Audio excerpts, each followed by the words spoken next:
Donc, mes élèves travaillent en pédagogie Montessori.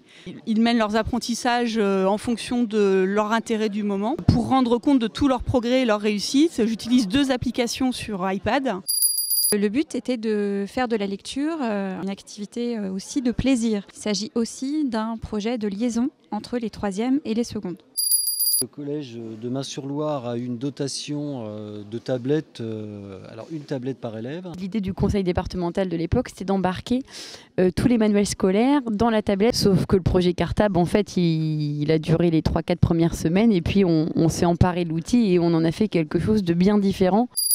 On a voulu intégrer les appareils numériques nomades des élèves dans notre enseignement. C'était un problème de vie scolaire, de s'apercevoir qu'en fait les smartphones des élèves étaient dans leur poche toute la journée, qu'on était en train de le sanctionner et qu'au final, au lieu de réprimer, on pourrait s'en servir.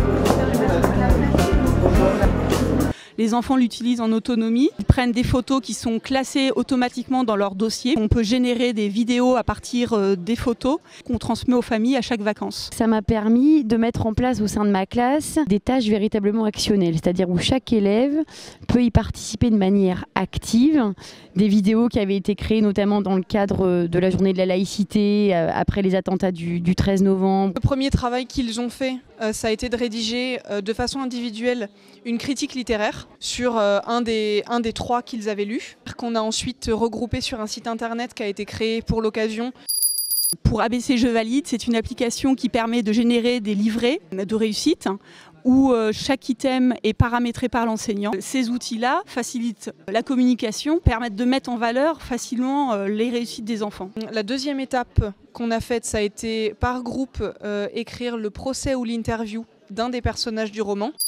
On avait décidé de le déployer sur 2 classes de 3e, les 2 classes dont nous étions professeurs principaux, de manière à expérimenter. À la fin de l'année, on a donc abouti à la réécriture de notre règlement intérieur pour intégrer ces pratiques. Difficulté probablement d'organisation, je dirais. On est obligé de faire travailler en commun 4 établissements différents. Alors ça fonctionne parce que c'est simple pour les enseignants. C'est un outil qui est facilement investi par les enfants, en relation directe avec le travail qui est mené dans la classe. Le temps qu'on a passé à sélectionner les romans a fait qu'arrivé dans les classes, il y a eu vraiment un bon retour. L'élève amène l'outil.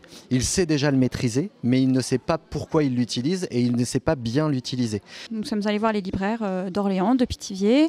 Nous avons une documentaliste aussi qui nous a beaucoup aidés. Et puis ensuite, nous-mêmes, on a lu beaucoup de livres. Il est important de laisser les enfants manipuler.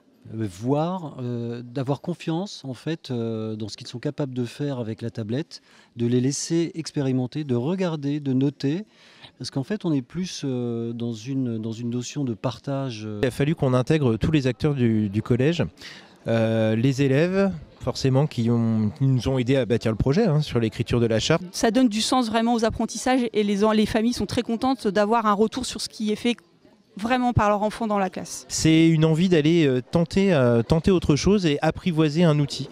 Et une fois qu'on l'apprivoise, ça prend pas tant que ça de temps finalement et on s'aperçoit qu'il y a énormément de possibilités pédagogiques grâce à cet outil-là.